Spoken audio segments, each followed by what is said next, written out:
Pemirsa, konflik Poso, Sulawesi Tengah di akhir dekade 90-an hingga pertengahan 2000-an menyisakan trauma mendalam bagi masyarakat setempat, khususnya untuk kaum perempuan.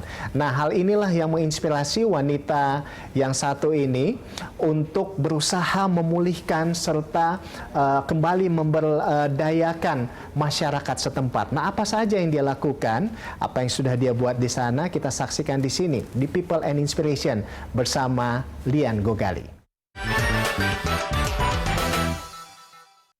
Ya, ini dia nih orangnya. Halo, selamat siang ya kalau di sana ya Kak ya. Kalian apa kabar? Iya, kabar baik. Semoga kabar baik juga semua orang di studio. Ya, amin. Siap. Nah ini kita akan ngobrol tentang institusi yang dibuat oleh Kak Lian ya. Ini didirikan pada tahun 2008. Nah ini bisa diceritakan mungkin gimana sih ini awal mulanya Kak Lian ini terinspirasi untuk mendirikan Mosintowo Institute seperti itu. Ini bagaimana? Ya, kalau bicara tentang awal mulanya mendirikan Mosintowo Institute itu pertama dimulai dari perjalanan saya secara pribadi sebagai peneliti, tetapi dalam konteks yang lebih besar, ini awalnya dimulai dari kegelisahan atas konteks konflik kekerasan di Poso. Bukan hanya kenyataan bahwa konflik di Poso kan konflik kekerasan yang melibatkan komunitas, tapi juga konflik itu berkembang, berkepanjangan karena kepentingan ekonomi politik. Nah, sementara itu orang Poso menjadi objek program-program perdamaian, padahal proses atau persoalan Poso itu bukan hanya soal perdamaian, tapi juga keadilan dan kedaulatan. Nah, dalam konteks konflik kekerasan yang berjalin berkelindan dengan kepentingan ekonomi politik, ruang-ruang untuk berdialog bukan hanya didominasi oleh proyek-proyek perdamaian, tapi juga mengabaikan konteks kebudayaan dan mengabaikan orang Poso sendiri. Nah, karena itu kemudian termasuk mengabaikan kekuatan orang Poso ya untuk pulih dan bangkit. Dalam konteks seperti itu kemudian saya mendirikan organisasi dan menamakannya Mosintowo. Mosintowo ini dalam bahasa lokal salah satu suku di Poso yaitu suku Pamona. Mosintowo itu berarti bekerja bersama-sama. Oh, gotong royong seperti itu ya? Benar, gotong royong. Dengan begitu Mosintowo itu seperti organisasi masyarakat akar rumput di Poso yang bekerja bersama-sama untuk memimpin dan membangun perdamaian, memperjuangkan keadilan dan mewujudkan kedaulatan seperti itu. Jadi Mosintowo Institute ini terbentuk dari konflik sejauh ini di Poso seperti itu, dan Anda kayak seperti mengajak komunitas akar rumput itu bersama-sama untuk membangun kedamaian, keadilan di sana. Nah, jadi kalau begitu apa saja yang dilakukan kegiatannya di sana? Apa saja program dari Mosintowo Institute ini? Kalau awal berdirinya Mosintowo itu sejak tahun 2009 kita mulai kegiatannya, tetapi resmi legal itu 2010. Itu kita mulai memang khusus terhadap perempuan, isu perempuan, karena perempuan dalam konteks konflik kekerasan dimanapun termasuk di Poso itu seringkali dianggap tidak penting atau tidak perlu untuk dibicarakan. Padahal sebenarnya perempuan itu punya kekuatan dan pengetahuan yang luar biasa untuk justru memulai dan merajut perdamaian. Karena itu program awal Mosintowo itu fokus pada perempuan dan kita membangun yang namanya sekolah perempuan. Sekolah perempuan? Iya, sekolah perempuan namanya. Nah, apa aja yang diajarkan di sekolah perempuan ini? Sekolah perempuan itu sebenarnya adalah ruang pendidikan kritis untuk perempuan, tetapi juga ruang dialog yang berakar pada pengetahuan dan pengalaman perempuan yang kaya saat konflik maupun juga sebelum konflik. Mengajak perempuan untuk berani speak up seperti itu? Bukan hanya untuk berani speak up, tapi pertama-tama dia menjadi ruang aman untuk perempuan bertemu dan saling berbicara satu sama lain. Apalagi sekolah perempuan ini itu terdiri dari perempuan akar rumput yang adalah penyintas dan korban konflik. Jadi membayangkan bahwa para perempuan Muslim, Kristen, Hindu yang adalah korban dan penyintas konflik berkumpul di dalam satu ruangan, tentu saja ada banyak sekali yang terjadi di dalam ya. Jadi ada banyak yang seringkali masih membawa kebencian, rasa tidak percaya, dendam dan sebagainya. Tetapi ruang sekolah perempuan ini justru menjadi ruang bertemu yang aman di mana mereka bisa menyampaikan pikiran, perasaan, pengetahuan dan juga pengalaman. Karena ternyata ketika kemudian digali bersama-sama dalam kelas sekolah perempuan punya tadi pengalaman tentang bagaimana mereka membantu satu sama lain saat konflik. Tapi baik kalau misalnya ruang pendidikan kritis ya, jadi yang dibicarakan bukan hanya isu perdamaian, tapi juga isu gender, isu bagaimana perempuan harus mengambil peran utama dalam pembangunan pasca konflik. Kalau bisa lebih dalam lagi mungkin bisa Anda jelaskan begitu Kak ya. Nah ini perempuan-perempuan korban seperti apa sih yang banyak bergabung di kelas perempuan tadi itu? Korban-korban apa kalau bisa dijelaskan? Ya. Saya mau menjelaskan bahwa mereka adalah perempuan korban tapi juga penyintas. Jadi kita tidak hanya berhenti menyebut mereka adalah korban, tetapi mereka adalah penyintas, penyintas dan korban gitu ya. Mereka adalah penyintas konflik poso yang mengungsi, yang rumahnya dibakar, yang suaminya menjadi korban atau dibunuh, yang anaknya juga dibunuh, yang kemudian menjadi bagian dari korban bom, sebagian keluarganya hilang dan seterusnya. Itu sehingga mereka bukan hanya korban tetapi penyintas yang menyintas semua pengalaman penderitaan saat konflik. Itu baik Muslim maupun Kristen maupun Hindu itu mengalami hal yang sama. Oke. Baik. Nah, di sana Anda datang melakukan pendampingan berarti seperti itu. Nah, ini sejauh ini seperti apa perkembangannya? Mungkin saya koreksi sebentar bahwa saya tidak melakukan pendampingan. Yang saya lakukan adalah menggali kekuatan dan pengalaman serta pengetahuan perempuan yang sebenarnya sudah ada. Karena saya lahir di Poso, besar di Poso, lalu kemudian saat mengambil tesis S2, saya melakukan penelitian dan mewawancarai ratusan perempuan saat konflik di pengungsian gitu. Jadi saya wawancara 100 lebih perempuan Muslim, Kristen dan Hindu di pengungsian, juga anak-anak. Nah, dalam wawancara saya itu saya kemudian menemukan bahwa perempuan bukan hanya mengalami lapisan kekerasan, tapi juga ternyata mereka punya ingatan dan catatan penting bagaimana mereka saling membantu satu sama lain, Islam, Kristen dan Hindu.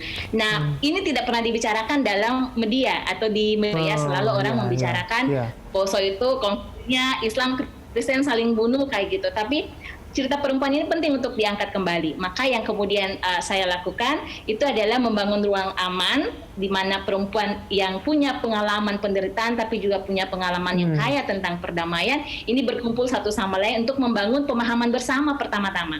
Jadi kayak meletakkan persoalan dan kesalahpahaman itu di atas meja sama-sama bahwa ya kalau kita istilahnya di sini menang jadi arang, kalah jadi abu, jadi nggak ada yang untung kayak gitu. Bahwa kita Muslim, Kristen, Hindu apapun agamanya itu sama-sama menderita karena konflik Poso dan kita bisa menelusuri sebenarnya konflik karena apa dan bagaimana kita punya peran untuk membangun ini. Jadi saya menemani sebenarnya menemani untuk menggali kembali pengalaman dan ingatan tersebut menjadi kekuatan untuk membangun Poso seperti itu. Nah, kita akan ngobrol lagi terkait dengan cerita-cerita menarik dari perempuan penyintas dari konflik Poso ini. Nah, tapi pemirsa, usai jeda tetaplah bersama kami. People and Inspiration akan segera kembali. Masih dengan kalian.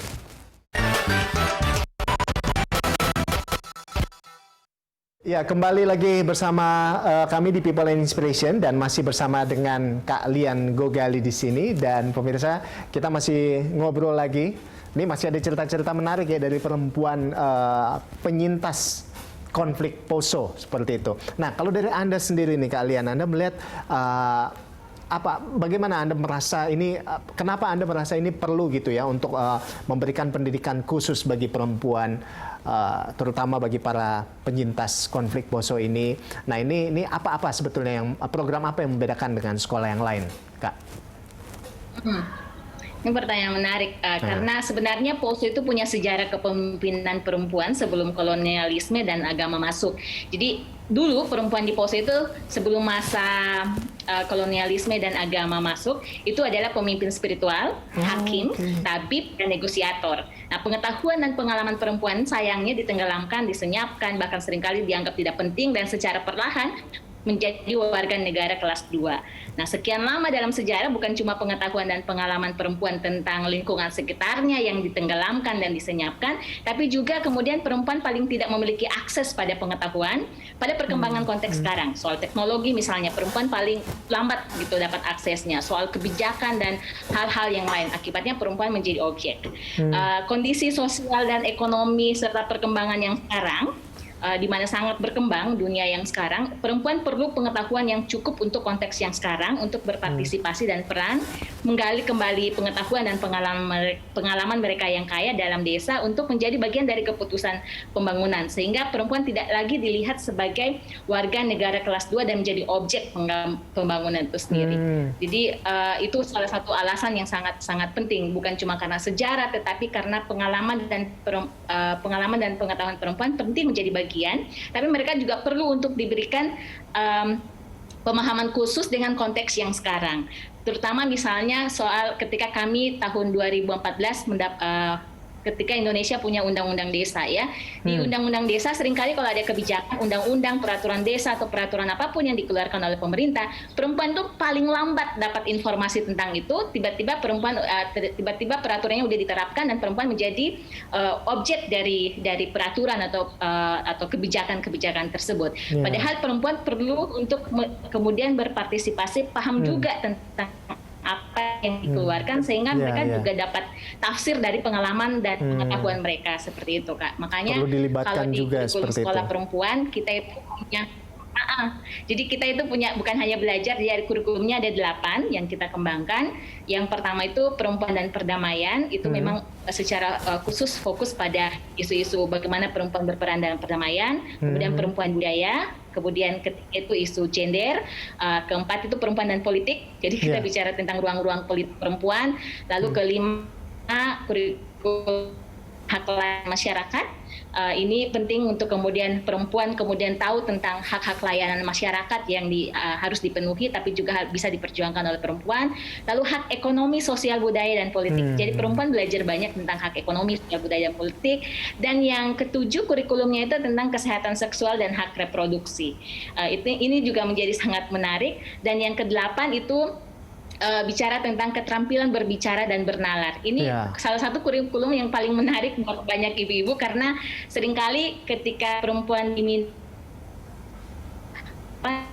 atau gagap, apalagi kalau mesti mereka ada banyak elit-elit atau pejabat. Nah, kita belajar khusus tentang bagaimana berbicara tapi menalarkan sesuatu. Nah, jadi kalau begitu ada siapa saja pengajarnya di sini kalian?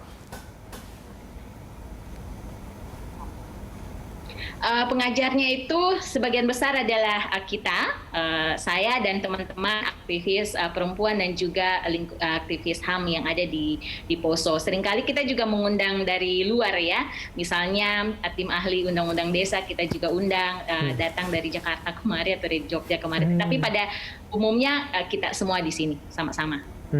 Baik. Jadi sudah berapa banyak sejauh ini perempuan-perempuan yang bergabung di institut yang Anda buat ini? Kalau di Mosintowo sendiri itu udah lebih dari 1.000 orang. Tapi kalau untuk kelas perempuan, ya? Sekolah perempuan sendiri ada 520 orang. Jadi ada beberapa angkatan. Nah, sekarang kami mengembangkan prosesnya, bukan lagi sekolah perempuan, tapi menjadi sekolah pembaharu desa, kayak gitu. Dan ini prosesnya sebenarnya proses yang sangat panjang ya, karena saat lulus dari kelas sekolah perempuan, sebenarnya beberapa perempuan dari desa itu mendiskusikan apa artinya lulus dari sekolah perempuan. Biasanya kan Kak, kalau orang lulus kuliah atau lulus apa begitu ya, dapat kerja gitu ya. Tapi bagaimana dengan sekolah perempuan? Nah, itu bagaimana kalau udah lulus terus lagi?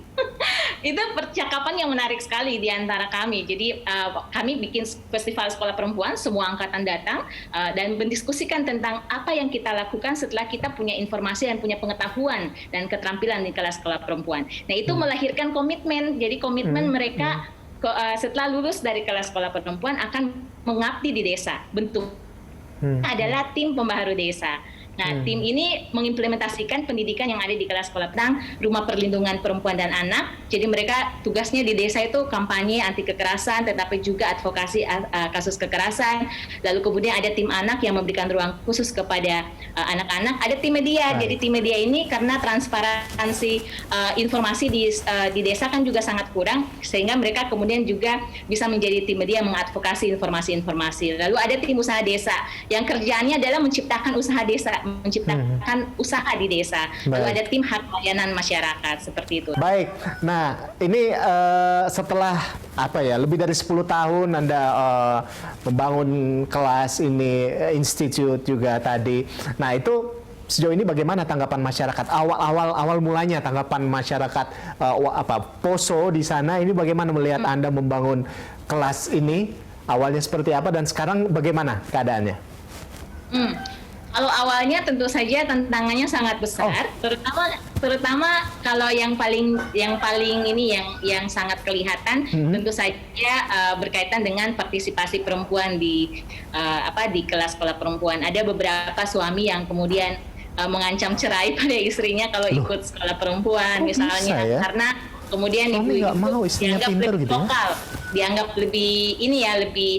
lebih mampu untuk berargumentasi di dalam rumah. Tetapi ada juga pemerintah desa yang kemudian mengkritik kelas sekolah perempuan karena kemudian ibu-ibu kelas sekolah perempuan itu menguasai undang-undang desa, melakukan kritik terbuka terhadap sistem pemerintahan di dalam desa dan seterusnya. Jadi tentu saja perkembangan positif yang dialami oleh para perempuan di desa yang banyak di antara mereka tidak lulus sekolah tinggi seperti itu, lalu kemudian menjadi vokal, itu jadi kayak sesuatu yang baru bagi masyarakat, dan ini apa dan sepertinya, sehingga mereka juga menantang itu jadi kita sebenarnya menggoyahkan rasa amannya para penguasa gitu, para penguasa yang ada di desa, tapi juga di kabupaten dan juga di dalam rumah. Tetapi itu bisa diatasi karena kemudian anggota sekolah perempuan itu membentuk yang namanya sisterhood gitu ya, lintas perempuan. Jadi, tapi yang positif kemudian dari respon masyarakat itu adalah berkaitan dengan bagaimana hubungan komunitas antara Muslim dan Kristen itu justru semakin terbuka dan meluangkan rasa kepercayaan yang luar biasa antara Muslim dan Kristen serta Hindu justru setelah kelas sekolah perempuan. Ada banyak sekali perempuan yang kemudian menjadi agen perdamaian di desanya masing-masing. Misalnya kalau yang Kristen mau tanya tentang Islam, nanyanya sama ibu sekolah perempuan sehingga tidak ada kesalahpahaman tentang agama yang lain kayak gitu. Itu positifnya, tapi ya begitulah. Baik. Itu menarik kalau saya. Oke kalian, kita akan kembali lagi, pemirsa tetaplah bersama kami di People and Inspiration. Saya masih mau ngobrol lagi dengan Kak Lian Gogali di sini. Ya, kembali lagi di People and Inspiration, masih bersama dengan Lian Gogali atau Kak Lian di sini. Nah, ini Kak Lian sudah mendapatkan penghargaan banyak gitu ya atas aktivitas Anda menggalang perdamaian dan juga toleransi di Poso, Sulawesi Tengah, toleransi antar umat beragama seperti itu ya. Nah, juga terkait dengan pemberdayaan perempuan. Salah satunya juga mendapatkan penghargaan kalau nggak salah dari kedutaan besar Amerika Serikat gitu ya, juga dari Coexist Foundation. Dan ini mungkin bisa diceritakan tentang hal ini. Ini seperti apa ini, Kak, sampai dapat penghargaan gitu? Saya juga nggak tahu kenapa saya dapat penghargaan itu. Gimana dong?